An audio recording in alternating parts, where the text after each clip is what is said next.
Ayat yang kita akan sambung tadabbur iktibarnya malam ini, iaitu mengambil satu kisah besar yang berlaku zaman Nabi SAW pada bulan Syawal. Ni kita tengah bulan Syawal ni kan elok sangat ni. Kita tengok tuan apa cerita bulan Syawal di zaman Nabi SAW, apatah lagi bila ada ayat dia. Dan kisah ni sangat besar tuan-tuan, kerana dia membayangkan rayanya Nabi dan para sahabat, dia tidak setiap tahun dalam keadaan yang seronok. Tidaklah raya Nabi dan para sahabat ni tiap-tiap tahun gembira, tak ada risau, tak ada bimbang, tidak. Bahkan pernah yang macam kita nak cerita malam ni, rayanya Nabi dan para sahabat dalam suasana yang sangat-sangat getir.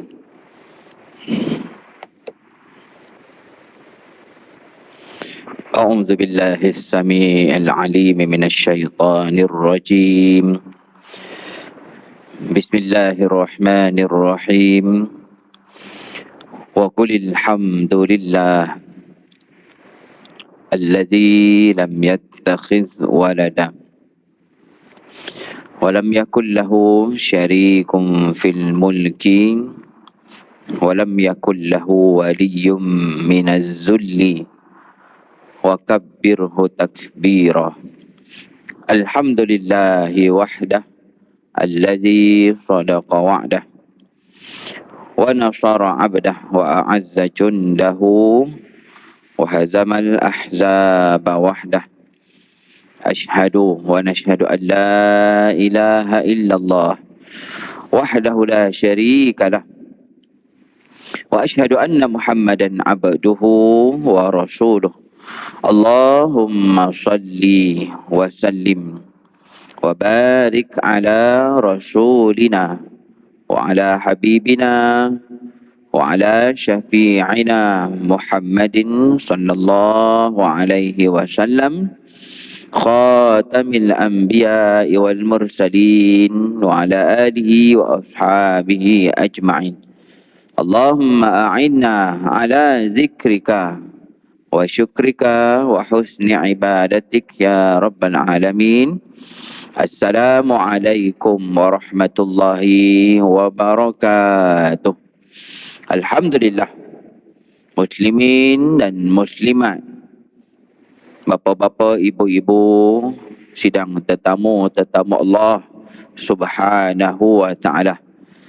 Marilah sama-sama kita mulakan perhimpunan yang penuh barakah pada malam ini dengan kita lafazkan, kita panjatkan setinggi puji-pujian dan setinggi kesyukuran kehadrat Allah Subhanahu wa ta'ala atas rezeki-rezeki, kurniaan dan nikmat Allah Subhanahu wa ta'ala yang masih dipanjangkan, masih direzekikan, dipinjamkan kepada kita. Alhamdulillah. Termasuklah tuan-tuan puan-puan sekalian, nikmat dan peluang sekali lagi dapat kita terus istiqamah berhimpun di tempat yang terbaik, iaitu di rumah Allah Subhanahu wa ta'ala. Dan saya berpesan kepada diri saya juga tuan-tuan puan-puan sekalian, marilah sama-sama kita maksimumkan pahala dan ganjaran daripada Allah Subhanahu wa ta'ala pada malam ini dengan kita bersama-sama berniat iktikaf. Kerana niat iktikaf ini menjadikan hatta duduk ini juga adalah duduk yang berpahala. Kerana selain daripada pahala iktikaf ni tuan-tuan, kita sedang duduk ini juga satu lagi pahala yang Allah kurniakan adalah pahala majlis ilmu. Dia majlis ilmu ni pahalanya lain. Kalau beradalah majlis ilmu tu di dalam kemah pun ada pahala. Majlis ilmu dia tuan-tuan kalau buat tepi jalan pun ada pahala, bawah pokok pun pahala. Maka malam ni kita doakan mudah-mudahan Allah berikan kepada kita pahala yang sempurna insya-Allah dengan kita berniat iktikaf. Dan inilah satu daripada peluang yang kita doakan tuan-tuan puan sekalian agar terus istiqamah Allah rezekikan kepada kita insya-Allah. Alhamdulillah, muslimin muslimat rahimakumullah, kita bersyukur kepada Allah atas pertemuan kita pada malam ini Walaupun saya yakin semua yang hadir malam ni pasti ada kesibukan masing-masing. Ada urusan masing-masing. Ada jemputan yang mungkin terpaksa diketepikan. Ataupun mungkin tuan-tuan puan sekalian, suasana raya yang masih lagi berlangsung ketika ini. Masya Allah, saya ucapkan tahniah. Kerana pada akhirnya tuan-tuan puan sekalian dapat kita ketepikan sebentar. Untuk kita adakan masa bagi kita bersama-sama dengan Allah Subhanahu wa Ta'ala. Justru mudah-mudahan sikit pengorbanan kita ini, kita terus adakan masa untuk bersama Allah menyahut seruannya. Kita doakan tuan-tuan puan sekalian, mudah-mudahan pada saat kita sedang betul-betul memerlukan, pada saat kita betul-betul mengharapkan rahmat Allah Ta'ala, agar adalah rahmat Allah kurniakan kepada kita. Ya, dengan sikit pengorbanan dan susah payah yang kita peruntukkan untuk Allah Subhanahu wa Ta'ala semata-mata. Di malam ni tuan-tuan dan puan sekalian, apa pun niat kita keluar daripada rumah tadi, belum terlambat kita ikhlaskan, kita luruskan niat kita masing-masing. Mudah-mudahan hadirnya kita ke rumah Allah ini sebenar-benarnya adalah lillahi ta'ala, semata-mata kerana Allah Subhanahu wa Ta'ala, insya-Allah. Muslimin muslimat rahimakumullah, alhamdulillah kita bertemu pada malam ini, yang mana kita akan sambung iktibar seterusnya daripada ayat-ayat Allah Subhanahu wa Ta'ala. Dalam tajuk yang istimewa, tuan-tuan dan puan sekalian, kita tak boleh nafikan macam mana pun kita masih berada pada bulan Syawal. Dan masih ada peluang untuk siapa yang hadir pada malam ini, kau adalah yang masih belum mula puasa 6-nya. Kan tak tahu dia punya sibuk macam mana. Agaknya sibuk dia kurang sikit ikut daripada PM, Perdana Menteri dia kan. Saya ni Ustaz, saya sibuk lebih kurang macam PM je. Dia tuan-tuan kau adalah yang sampai kesan ini tak mula-mula lagi puasa 6-nya. Ataupun dah mula tapi banyak lagi yang belum habis. Ada lagi masa tuan-tuan. Syawal masih ada. Maka azamkan supaya puasa 6 ni dapat kita sempurnakan. Kerana pahalanya tuan-tuan sekalian, secara manual kita memang takkan dapat. Manual ni maksudnya kalau nak buat betul-betul. Kerana sekurang-kurang tuan-tuan sekalian, kalau nak dapat pahala ini dengan secara manual, halangan dia sangat besar. Yang pertama, kemungkinan besarnya saya yakin kita-kita yang hadir pada malam ni tak kata mampu untuk puasa terus menerus, tak putus-putus selama setahun. Lagi kita orang Melayu tuan, takat muka-muka kita ni saya yakin memang takkan ada lah yang puasa direct setahun. Kerana kita orang Melayu ni, antara keistimewaan kita ni, salah satunya adalah kita bangsa yang sinonim dengan makan. Kan? Memang kita punya makan kan, Masya Allah, memang tak boleh pisah. Orang berangkat ke Mekah pun makan, orang balik Mekah pun makan. Yang lagi dahsyat kan, orang meninggal pun lah agendanya makan juga. Dia jadi pelik kan, kalau ada jemputan tahlil, makan tak ada. Ui, macam mana ni? Tahlil ada, doa sudah, segala macam sudah, tak ada. Jamuan tak ada, minum goreng pun tak ada. Ui, masalah besar ni, 2 hari lagi ni. Ada 2 hari lagi tahlil, macam mana kita datang ke tidak? Dahsyat kita tuan. Memang budayanya gitu. Apa saja acaranya memang pada akhirnya makan. Itulah kemungkinan besar takkan ada lah kita yang dapat habis puasa setahun terus menerus. Yang kedua tuan-tuan sekalian, kau adalah yang boleh buat. Ni orang Pantai Timur kata buah kalu. Kalaulah ada yang boleh buat. Agaknya tahap dia memang tahap yang jadi tak suka makan kot. Saya ni tak memang taubat lah, memang dah tak suka makan. Insaf. Dulu berat badan saya Ustaz sampai 80 kilo, 90 kilo. Ni lepas dah diet ni Ustaz, alhamdulillah Allah berikan saya kurniaan apa, tak suka makan. Dia tuan, kalau ada yang macam tu kali pun jenis memang tak suka makan, dia okey, steady je puasa tiap-tiap hari. Ketahuilah tuan-tuan, secara agama dan secara syar'inya pun puasa terus menerus tak sangat-sangat tak digalakkan Nabi SAW. Boleh kata Nabi tak suka. Walaupun cara zahir kan bagus kan. Ustaz puasa baguslah. Eloklah puasa mengkang hawa nafsu, menahan segala benda yang tak elok. Tapi Nabi sendiri tuan-tuan tidak menggalakkan umatnya berpuasa terus menerus. Maksimum puasa sunat itu hanyalah seperti puasa Nabi Allah Daud alaihissalam. Semua tahu puasa Nabi Allah Daud iaitu puasa selang sehari. Justru tuan-tuan puan sekalian, ganjaran puasa 6, puasa Syawal ni memang cara menunya tak terbuat kita. Kalau boleh buat pun sangat tak digalakkan. Memang orang kata tak kena langsung. Maka inilah cara dia. Mendapatkan pahala puasa setahun ini dengan kita sempurnakan puasa Ramadan itu dengan puasa 6 hari di bulan Syawal. Jadi saya ucapkan tahniah kalau ada yang dah habis. Bahkan dah lama. Alhamdulillah Ustaz, saya dah lama dah habis puasa 6 ni. Dah boleh kat saya ni dah jadi puasa 17 dah. Agak lah kan, kerja dia puasa je. Orang lain puasa 6 je Syawal, boleh kat dia puasa 15. Jadi kalau ada yang dah habis tuan-tuan, maka tahniah diucapkan. Didoakan. Mudah-mudahan betul-betul Allah kurniakan kepada kita pahala puasa setahun itu, insya-Allah. Kerana pada akhirnya kerja memberi pahala adalah kerja Allah Subhanahu wa taala. Muslimin muslimat rahimakumullah. Ayat yang kita akan sambung tadabbur iktibarnya malam ini, iaitu mengambil satu kisah besar yang berlaku zaman Nabi SAW pada bulan Syawal. Jadi kita tengah bulan Syawal ni kan elok sangat ni. Kita tengok tuan apa cerita bulan Syawal di zaman Nabi SAW, apatah lagi bila ada ayat dia. Dan kisah ni sangat besar tuan-tuan, kerana dia membayangkan rayanya Nabi dan para sahabat, dia tidak setiap tahun dalam keadaan yang seronok. Tidaklah raya Nabi dan para sahabat ni tiap-tiap tahun gembira, tak ada risau, tak ada bimbang, tidak. Bahkan pernah yang macam kita nak cerita malam ni, rayanya Nabi dan para sahabat dalam suasana yang sangat-sangat getir. Bayangkan tuan, kita akan sebut ayat nanti.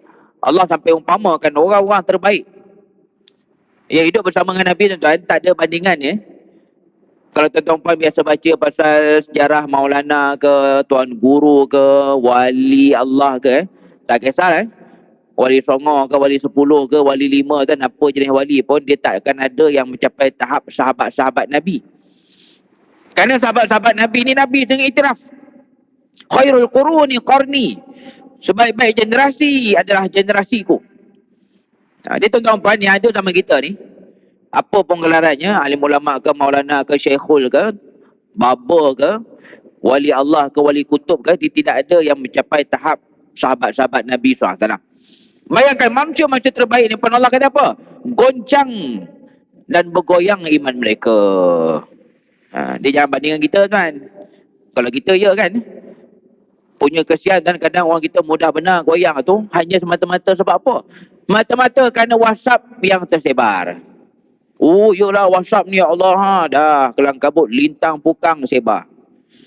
Hara nak forward ke orang lain. Rupa bila dah tersebar tak betul. Kan? Bila dah tersebar kan rupanya salah pun. Disebar-sebar tu sebab apa? Sebab mudah benar goyang. Jadi saya doakan tuan-tuan, mudah-mudahan yang hadir inilah khusus malam ni, baik di depan, baik di belakang, kawallah jadi-jadi kita tuan. Minta maaf bahasa yang saya dah sebut kan, sikit bahasa yang agak keras lah. Pada saya orang yang kelang kabut nak sebar, tak cek dulu kebenaran kesahihannya, dia hanya menunjukkan betapa murah hanya dirinya. Dia tak ada satu, orang kata, satu nilai pada diri dia, nak menyampaikan tu benda yang betul, benda yang benar. Kan? Orang kata dah jadi macam murahan sangat lah. Dapat sebar, tak cek dulu, tak tengok dulu. Inilah tuan-tuan kan. Manusia-manusia terbaik zaman Nabi ni bahkan goyang iman mereka. Apa kisahnya? Muslimin muslimat rahimakumullah. Kisah ini berlaku lebih tepat lagi pada tahun ke-5 Hijrah. Bulan Syawal. Yang punya besar kisah ini sehingga ia diabadikan dalam Al-Quran sebagai satu daripada nama surah. Tuan-tuan, inilah kisah perang Ahzab. Ahzab ni tuan-tuan, dia jadi nama surah dalam Al-Quran dan tidak ada peperangan lain yang juga menjadi nama surah. Siapa yang bulan Ramadan itu ikut tadarus, baik tadarus Majlis Al-Falah ke mana-mana kan, kau ada yang sampai 3-4 kali round tadarus, masya-Allah, hebat, tahniah diucapkan. Ataupun baca sendiri Quran. Saya yakin tuan-tuan, kita biasa akan tengok surah-surah tu nama apa, takkan ada nama surah perang Badar, surah Uhud, surah Hunain, surah Tabuk, tak ada kan. Surah ataupun surah-surah kaum Yahudi itu tak ada. Yang ada peperangan jadi nama surah ni perang Ahzab. Punya besar perang Ahzab ni.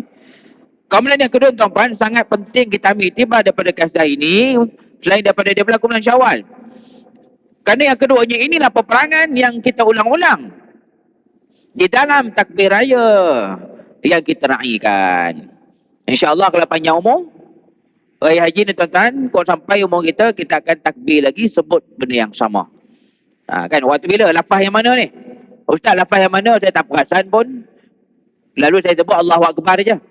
Dia memang tuan, kalau yang ikut-ikut ni memang tak sebut. Yang menyebutkan lafaz Ahzab ini adalah tekong takbir tu. Tekong kan, kita panggil orang yang pimpin takbir itulah. Iaitu pada lafaz wa a'azza jundahu wa hazamal ahzab wahdah. Itu lafaz takbir raya yang kalau ada umur tuan-tuan raya haji kita akan ulang lagi lama. Bertempoh boleh takbir waktu raya haji ni makan masa yang panjang. Lebih daripada sehari lah. Baik, jadi tuan-tuan perang Ahzab ni lah kita ambil iktibar. Kerana dalam suasana kita beraya yang tak sudah-sudah seronoknya. Masya Allah, hari ni pun saya yakin ramai tuan-tuan yang hadir ni beraya juga ni. Sama ada pergi rumah orang ataupun meraihkan tetamu datang. Saya ni pun tuan-tuan, saya ni walaupun duduk di Kajang tapi saya datang ni daripada Shah Alam je. Sebab datang daripada rumah saudara, datang beraya lah. Itu nak katanya kan, memang ini musimnya, maka kita tengah bergembira, berseronok.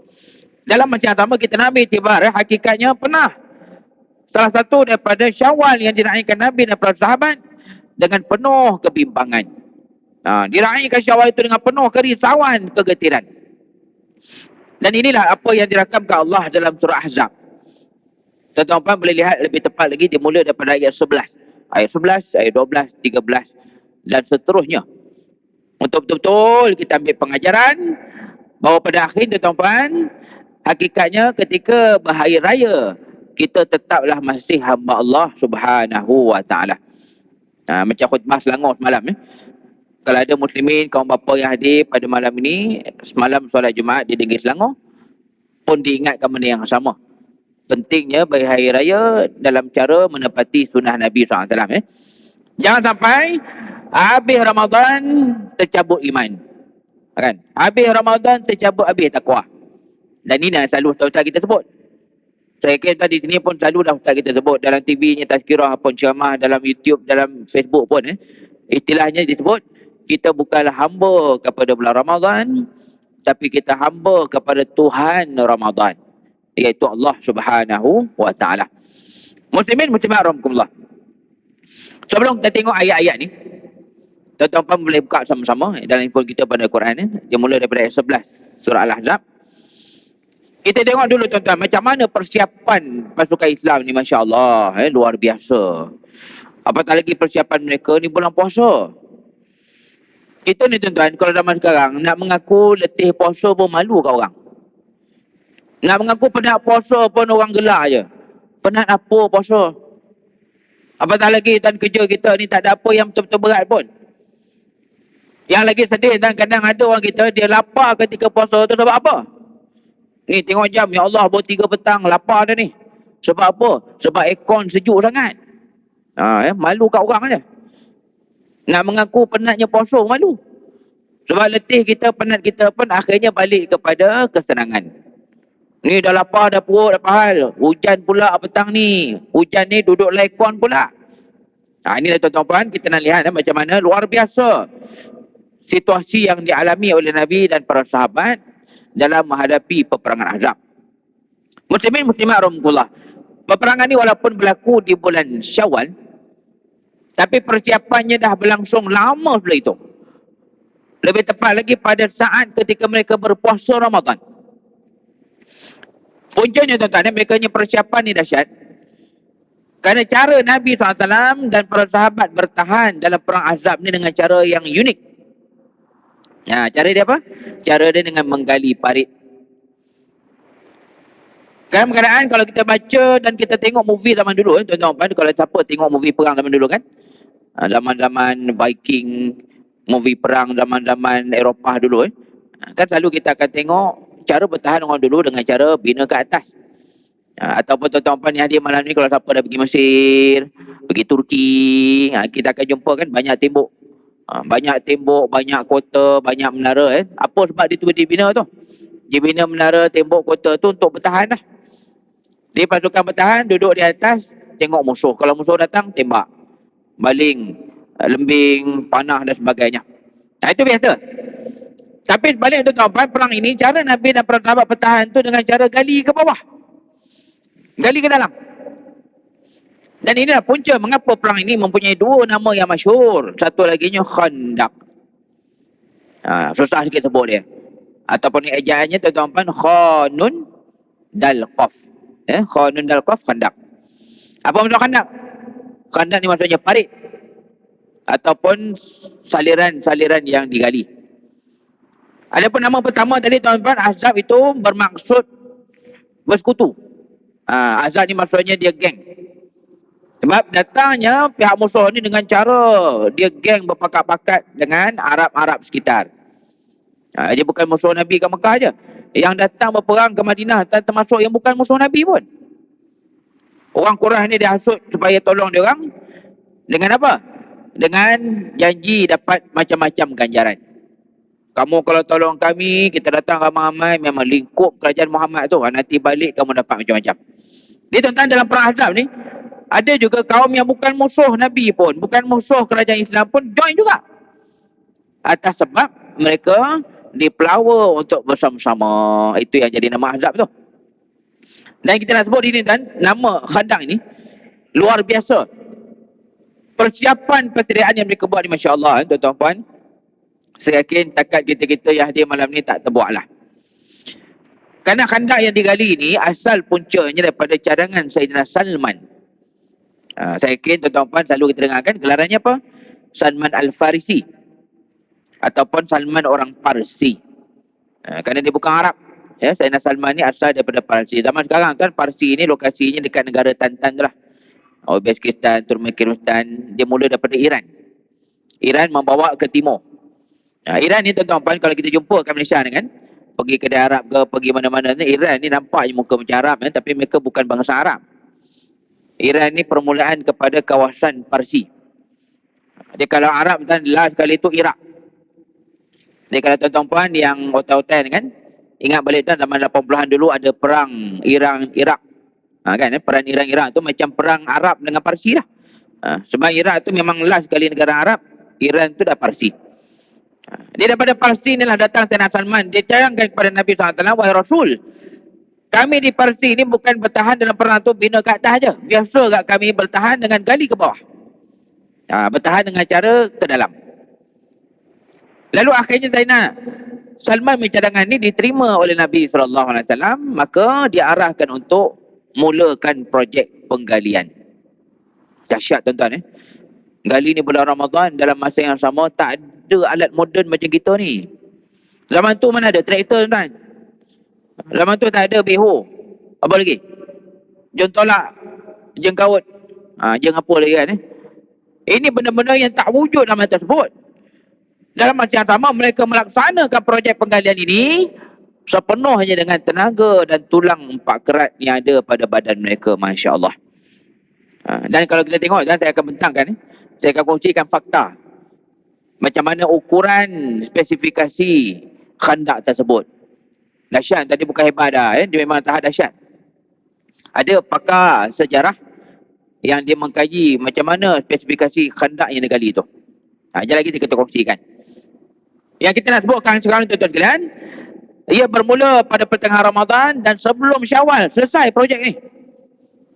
Dalam keadaan mereka sedang berpuasa, puasa pula mereka macam kat Malaysia. Kalau Ustaz, puasa Malaysia panas juga. Ini panas tuan. Semalam pun panas juga.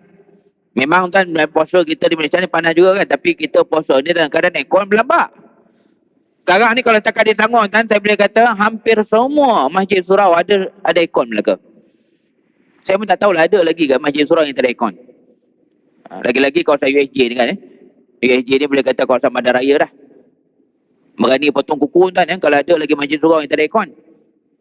Ini maknanya tempat kita ni kalau rasa panas ke letih ke menyorok dalam masjid kan, insya-Allah lega. Selesai bulan tertidur kot. Bangun-bangun dah buka puasa dah. Itu beza Jadi Nabi menghadapi ujian Khandaq dan juga Ahzab ini dalam keadaan mereka sedang berpuasa panas terik dan mereka melaksanakan projek ini dengan apa adanya. Tak ada jentolak, jengkaut, alat moden apa semua tak ada. Dan ini projek yang sangat berat. Dalam keadaan betul-betul mereka berazam melakukannya dan sempurna projek ini sebelum tercetusnya peperangan. Bayangkan tuan-tuan, kalau kita baca dalam sirah, Arab musyrikin Mekah dan tentera Ahzab tu bila mereka sampai ke Madinah, terperanjat besar mereka. Sebab pertama mereka terperanjat, mereka tak pernah tengok ada dalam peperangan bertahan dengan cara gali ke bawah. Selalu bertahan ni bina ke atas. Yang kedua tuan sekalian, khandak digali itu mereka terperanjat besar. Sebab apa? Sebab memang tak boleh lalu langsung. Baik manusia melintas, baik kuda melompat pun tak lepas. Bayangkan betapa dahsyatnya spesifikasi khandak parit yang diusahakan oleh Nabi SAW dan para sahabat. Tuan-tuan sekalian, seorang sejarawan Islam, saya tak ingat nama dia, tapi dia mengarang kitab sirah, bukan kitab sirah biasa. Dia karang kitab sirah tu, nama dia pun Atlas. Atlas Sirah Nabawiyah. Atlas ni maksudnya peta lah. Di dalam kitab beliau ni dia cari terus mana lokasi-lokasi peperangan tu, dikongsikan peta dia sekali. Kita kan selalu kalau baca kitab sirah kan ada fakta je lah. Berlaku kat mana, tahun berapa, siapa terlibat. Kalau peperangan tu ada yang meninggal ke, ada yang syahid ke, itu selalu kan kitab sirah. Kitab ni tuan-tuan, dia nama pun Atlas Sirah. Dia masukkan dalam tu peta-peta lokasi. Dan perang Ahzab ni Masya Allah sampai dia kaji macam mana spesifikasi parit tersebut. Bukan macam parit tuan-tuan, nak sebut apa tuan, nak kata tali air pun tidak, memang dia besar betul. Ukuran pertama tuan-tuan sekalian iaitu dia punya panjang dia. Berapa panjang parit digali ni. Yang kita kena ingat, tak ada alat-alat kemudahan canggih macam zaman kita. Dalam kajian ni tuan-tuan sekalian, ikut apa yang dia jumpa lah. Dapatan hasil kajian daripada pengarang kita ini, pada pendapat dia, untuk ukuran moden kita tuan-tuan, sekurang-kurangnya khandak digali itu tak kurang daripada 5 km. 5 km yang bermaksud 5,000 meter. Dan dia sepenuhnya digali dengan tulang 4 kerat masing-masing. 5 km tuan, jangan kata nak menggali untuk orang macam kita ni, muka-muka kita ni kan. Jangan kata menggali tuan, tiap-tiap bulan berjalan berlari 5 km pun semput. Mencungap Apatah lagi kalau berlari tak berhenti. Kalau berlari tak berhenti tuan 5 km, minta maaf sebut, tiap-tiap bulan ada yang meninggal tu kot. Pakai qalu innalillah je lah. Apa hal? Tiba-tiba dia pergi jogging Ustaz. Tak pernah jogging. Bukan orang yang biasa bersenam, tiba-tiba berlari dia. Memang terus. Ke alam bapak terus kan. Ini tanda kata kita pada zaman sekarang ni, dengan fizikal, dengan gaya hidup kita kan, bahkan kemungkinan besar tak termampu kita nak mengusahakan penggalian seperti mereka ni, Masya Allah. Itu dia yang panjang. Ukuran mereka kan, wallah alam, saya pun tak tahulah. Saya sebut ukuran moden je. Kerana orang Arab ni ukuran ni pun luar biasa. Dia nak banding dan nak faham ukuran Arab ni hebat. Cuba kita ingat berapa jarak yang dibenarkan untuk orang musafir jamak dan qasar. Ni lagi musim raya ni kan memang relevan lah isu ni. Macam hari tu awal-awal raya, sebelum raya sampai penuh jam jalan. Sampai orang kata tuan dekat internet, dekat Facebook luar biasa jam tahun ni tuan-tuan. Dia bukan masalah qada je. Luar biasa dahsyat jam tahun ni, sebelum raya jam, dah raya pun jam, ni weekend dia pun jam. Saya walaupun beraya di Shah Alam dan daripada saya datang tadi, Shah Alam Subang kan sebelah je kan. Saya datang dan sampai ke sini hampir 1 jam. Bukan daripada Gajang. Kalau saya datang daripada Gajang, tak tahu berapa jam lah. Ni daripada Shah Alam sebelah Subang ni pun hampir 1 jam saya datang je. Dia luar biasa jam, dan bayangkan kemungkinan besarnya berapa? Sebab itu 2 tahun kan. Nak dekat 2 tahun masing-masing kat rumah. Dah menyampah 2 rumah. Sekarang tahun ni ambil masing-masing duduk dalam kereta lah. Kan orang kata dah malas duduk kat rumah kan. Duduk dalam kereta ambil ubat. Itu yang jadi jam kata tu. Boleh jadi besok pun jam lagi. Ni tuan-tuan, itulah apa yang kita mampu. Bayangkan dari segi jarak pun Masya Allah. Ukuran Arab ni luar biasa. Kalau jamak dan qasar tuan-tuan, ukuran moden kita paling selamat. Ni saya dah sebut sikit Yang paling selamat tuan ambillah ukuran 90 km. Sebab kalau dikonvert kepada ukuran moden, ulama sisi pendapat. Ada yang kata boleh jamak qasar ni 84 km, 87. Dia yang paling selamat kita ambillah 90 kilometer. Ini ukuran moden kita kan. Dalam kitab fiqh, ukuran Arab tu berapa? Cuba ingat balik kan. Ukuran Arab bagi jamak qasar ini adalah 2 marhalah. 2 tuan-tuan. Bolehkah kita 90? Maknanya bagi orang Arab satu marhalah tu, bayangkan pada kita ni hampir 50 kan, lebih kurang 40 km. Bagi dia orang pun satu je. Saya memang kagum betul bila bayangkan macam mana mereka buat ukuran macam itu. Agak-agak kan kalau orang Arab dulu kan dia cerita kau pergi mana, berapa jauh. Oh 5 marhalah je. Ui, kalau kita 5 marhalah tu berapa ratus lah tu. Beratus-ratus lah kan. Pada dia orang baru 23 je. Ni boleh jamak qasar ni dia orang baru 2, kita 90 lah. Itu bayangan betapa keadaan manusia di zaman itu. Jangan kita pandang macam lekeh sangat, tak tahu apa. Ini pernah berlaku dulu tuan, negarawan kita pun sampai dia mempersendakan sunnah Nabi SAW, boleh janggut sebab tak ada alat mencukur dan sebagainya kan. Jangan kata begitu Itu bukan satu bentuk kita ni pandai. Itu sebenarnya menambahkan kita nampak sangat tak baca sirah. Nampak sangat kita tak baca pun hadis dan sebagainya. Kehidupan orang zaman dulu Masya Allah luar biasa. Dan ini salah satunya. Tak ada kemudahan canggih macam kita, tapi boleh gali parit sepanjang 5 km lebih. Baik, itu berapa panjang je. Macam mana pula kelebaran? Kelebaran dia tuan-tuan, Masya Allah. Saya tak tahu tuan kalau takat di Subang ni ada ke tidak parit yang macam itu besarnya. Ukuran mudah dan spesifikasi asas dia, kelebaran parit ni mestilah tak lepas untuk dilompat oleh kuda. Kalau takat kita dan manusia lompat tak ada hal lah kan.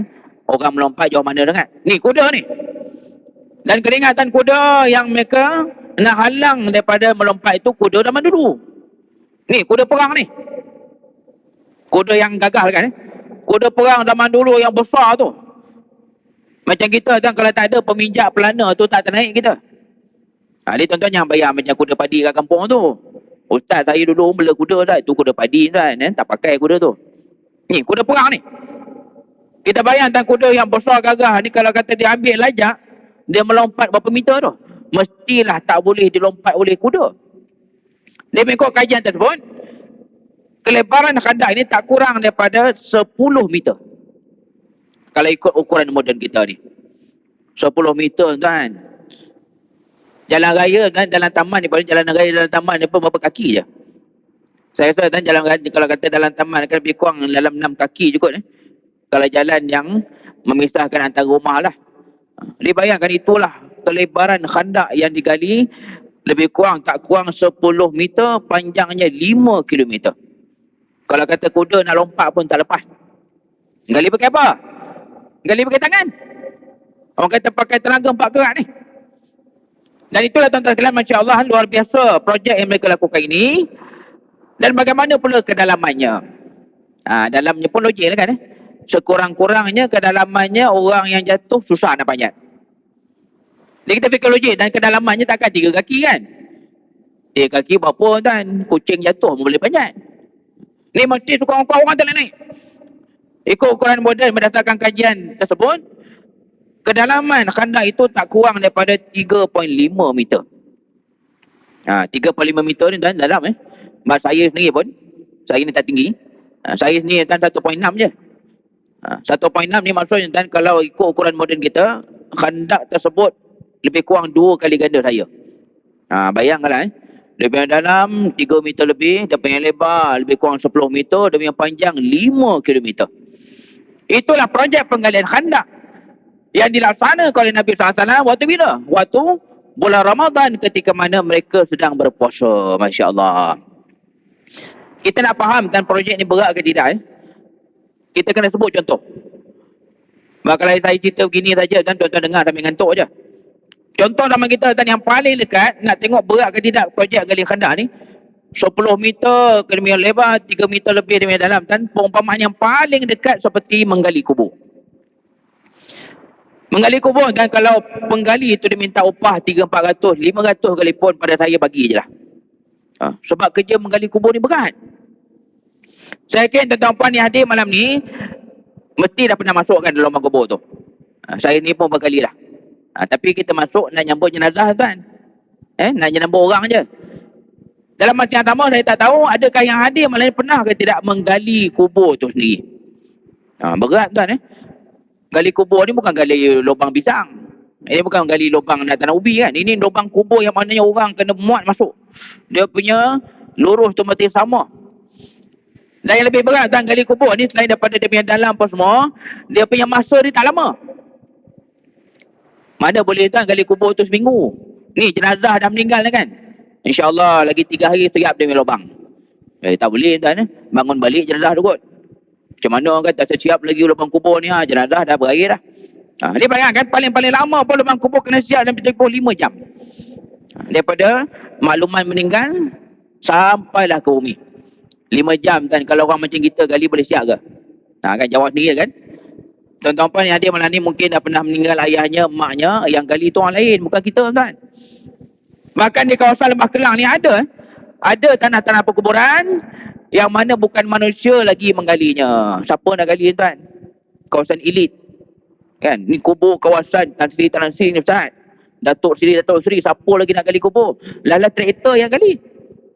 Ni realiti kan di kawasan Lembah Kelang ni ada lubang-lubang kubur yang akhirnya traktor gali. Kali datang gali 20 lubang. Kali datang gali banyak. Bila belum guna tu dia tutup lah. Dah tak ada siapa nak gali dah. Ini contoh mudah kan. Kemungkinan besar kalau kita tuan buat ada yang mungkin tak ada kerja ke nak merasa tuan pergilah merasa. Cuba lagi gali kubur tu. Saya bulan 2-3 hari dah siap. Kan jenazah jenuh nunggu kan bila lah aku nak masuk ni. Ini tuan bayangan cara mudahnya padahal lubang kubur itu tidak bersamana pun. Lubang kubur tuan kalau di dalam tu lebih kurang 7 kaki 6 kaki lebih aja. Dia punya lebar, dia punya panjang pun takat bentuk manusia punya saiz aja. Bukan macam kandak. Ini pun di sebagai tempat ada yang tak ada manusia gali dah. Traktor yang kena gali. Baik itulah tuan-tuan. Penting untuk kita faham dan ambil pengajaran di sebalik luar biasanya perang Ahzab ini. Perang Khandaq ni memang betul-betul luar biasa. Terutama persiapan Nabi SAW dan para sahabat untuk menyiapkan parit tu sendiri. Kalau ikut zaman kita kan kalau ada arahan macam ni saya tak tahulah apa jadi. Diarahkan supaya turun ramai-ramai gali. Bila bulan puasa pula tu. Tak tahulah kan apa jadi Alangkan arahan laungan azan pun ramai tak terdatang kan. Yang macam laut tuan ramai ni bila hari itulah. Dah habis Ramadan balik ke asal balik kan. Alhamdulillah tuan dapat hadir malam ni. Tapi tak seramai itulah. Itu yang sampaikan orang sebut kan dalam Facebook, dalam WhatsApp. Nampaknya panggil lot pun merindui kemula. Mana lagi kereta-kereta yang ramai itu tak ada dah. Bukan sejadah je rindu dan panggil lot kalau apa rindu dah. Itu punya banyak kereta penuh sekarang dah lengang balik. Ini realiti kita dah menyahut panggilan azan pun ada yang tak tersahut pun. Kalau ada lah arahan panggilan untuk gali lubang, gali parit dalam masa yang sama nak siap tu cepat pula. Wallahualam tak tahu apa jadilah. Ini kita ambil iktibar. Perang yang berlaku pada bulan Syawal tahun yang ke-5 Hijrah ini, ia bukan semata-mata peperangan, bukan semata-mata Allah tolong, Allah bantu, tapi persiapannya luar biasa. Alangkah kita lubang kubur pun tak pernah kita gali. Bayangkan Nabi dan para sahabat melaksanakan projek yang sangat-sangat berat di bulan Ramadan pula dalam keadaan siap pula tu. Dia tidak jadi terbengkalai tuan. Padahal tak ada alat kan. Tak ada alat, tak ada kemudahan canggih, siap. Zaman kita terbalik tuan. Projek yang alatnya macam-macam, tak siap-siap kan. Terbengkalai saja. Dah siap ke belum? Tak, belum siap ke Ustaz. Wah, nampaklah dia punya cucuk kan. Ada lagi dia punya cucuk lah, simen bersepah-sepah tak siap-siap. Ni zaman kita ni kan. Banyak agak kerja yang tak habis-habis pun. Terbengkalai gitu aja. Ada pun projek Nabi ni siap sebelum sampai musuh ke Madinah. Selesai projek ni berjalan. Tuan-tuan muslimin muslimat rahimakumullah. Maka setelah tibanya pihak musuh ke Madinah, terperanjat mereka tengok. Tak pernah lagi mereka jumpa dalam sepanjang sejarah peperangan orang Arab bertahan dengan cara gali ke dalam. Lalu macam perang-perang zaman dulu kan kita tengok movie kan, ataupun pergi kat Turki ke, tengok kat Mesir ke, bertahan dengan cara gali kat atas, bina kat atas. Tembok, menara ataupun kota dan sebagainya. Lalu akhirnya apa yang berlaku? Memang orang Arab ni dia tak dapat masuk lah. Berlakulah peperangan macam jarak jauh gitu je lah. Dia tidak meletus perang yang betul-betul. Dia tuan-tuan jangan bayang perang Ahzab ni macam perang Uhud, memang berlaku betul-betul pertempuran ataupun perang yang berkaitan dengan Badar ataupun yang lain-lain lah. Yang kita lihat inilah apa yang menjadi bentuk lainnya peperangan ini jika dibandingkan dengan peperangan sebelum-sebelumnya. Lalu seterusnya tuan-tuan puan, sekali lagi kita sambung. Allah bercerita, walaupun ada pertahanan yang luar biasa, pertahanan yang mengejutkan orang Arab, tapi pada akhirnya jumlah musuh ni memang ramai sangat. Zaman dulu dan kita kena ingat manusia belum padat. Kita jangan bayang macam zaman sekarang. Zaman sekarang kan 10,000 tu sekali semain Jumaat je. Kalau masjid besar-besar kan, mungkin Masjidil Haram, Masjid Nabawi, Masjid Negara ke, 10,000 tu sekali sembahyang. Zaman dulu kan manusia masih belum padat, 10,000 tu banyak. Tuan-tuan nak faham dia perumpamaan macam siapa yang hadir malam ni orang kampung lah. Cuba ingat balik tuan macam mana orang kampung dulu kan. Lagi kalau kampung yang jenis dekat sawah padi tu. Satu rumah sini, jiran sebelah mana? Nama jiran sebelah tapi jauh sana. Satu lagi rumah kat sana. Rumah satu lagi terbelah kat Sempang sana. Jadi zaman dulu gitulah, dia belum padat lagi manusia. Jadi bila mana musyrikin Mekah ni sampai ke itulah jumlahnya, sehingga kan Allah kata mereka-mereka yang bertahan di pihak Nabi ni sampai kan goyang, goncang iman mereka bila melihatkan betapa banyak dan juga ramainya musuh. Ini yang dirakamkan Allah dalam surah Al-Ahzab ayat ke-11. A'udzubillahi minasyaitonirrajim. Bismillahirrahmanirrahim. Hunalika batuliyal mu'minuna wa zulzilu zilzalan syadida. Kita berlaluan pada azan.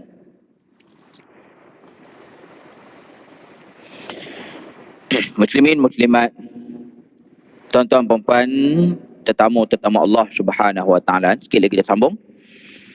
Bagaimana Allah menggambarkan betapa mereka meraihkan Syawal. Padahal kita tak daripada lahir dulu tak pernah kita bayangkan Syawal ini akan berlakunya perang. Dan tak pernah kita bayang Syawal ni kena sedih ataupun kena rasa takut, bimbang dan sebagainya. Tapi inilah Syawal tahun 5 Hijrah yang dilalui oleh Nabi SAW dan para sahabat. Manusia yang sama tuan. Yang kita cerita tadi sebelum azan, inilah manusia yang sama, dia taatkan Nabi, Masya Allah. Nabi suruh gali, parit gali. Nabi suruh siapkan sebelum raya, siap. Bila galinya bulan Ramadan, tak ada masalah. Berapa panjangnya? 5 km. Berapa lebarnya? 10 meter. Dalamnya berapa? 3 meter lebih. Siap. Manusia yang punya hebat dan takwa dan taatnya ini dalam masa yang sama, tetaplah mereka masihlah seorang manusia. Bila tengok musuh dah punya ramai, kata Allah dalam firman-Nya tadi, hunalika batuliyal mu'minun. Pada ketika itu terujilah orang-orang yang beriman. Perkataan ni tuan-tuan kalau boleh tengok, hunalika batuliyah. Batuliyah ni lah asal dia dari perkataan balamya yang kita melayukan jadi balak bala tu. Kita dalam bahasa Melayu tak ada bahagian bahasa Arab yang kita terus jadikan negatif. Contoh lain macam perkataan khalwat. Khalwat dan kalau ikut asal maksud dalam bahasa Arab, bersunyi-sunyi. Maksudnya kalau ada yang datang masjid seorang-seorang pun khalwat lah tu. Kalau ada yang mulai kat masjid ni, dia datang awal, dia dah semayang dulu seorang-seorang, itu khalwat lah. Tapi dalam bahasa kita, otomatik bila sebuah khalwat, tak ada lain lah. Tak boleh guna perkataan Tok Imam berkhalwat di masjid. Tak boleh. Kan? Melompat orang ni banyak kan. Apa hal Tok Imam berkhalwat kat masjid dia tu? Pada kita terus khalwat ni tak elok. Padahal asal khalwat tu maksud dia bersunyi-sunyi. Ini pertama lah. Perkataan bala bala ni asalnya ujian. Ini Allah guna kat sini. Hunalika batuliyal mu'minun. Pada saat itu dia ujilah orang-orang beriman. Asal bala ni ujian, dugaan. Tapi ramai kita faham bala ni memang benda tak elok lah. Padahal muka kau ada bala. Kau jagalah nanti datang bala daripada Allah. Sedangkan Allah sebut orang beriman pun biasa je kena bala ni. Zaman Nabi ni, sahabat Nabi pun ada kena bala. Yang asal maksudnya ujian. Yang akhir tuan-tuan, ujian yang mereka sedang hadapi itu tengok musuh punya banyak. Wazulzilu zilzalan syadida. Sehingga orang-orang beriman itu ada di antara mereka yang goyang dan goncang iman masing-masing. Padahal ni orang terbaik ni bukan kita tuan. Kita compare dengan sahabat Nabi ni tak tahu mana lah kita ni. kat tapak kaki sahabat je kot. Tapi orang-orang terbaik ni pun Masya Allah goncang iman mereka bila melihatkan betapa banyaknya musuh. Walaupun mereka bertahan tu memang hebat lah. Di Kali Khandak tu orang Arab musuh datang pun terkejut tengok.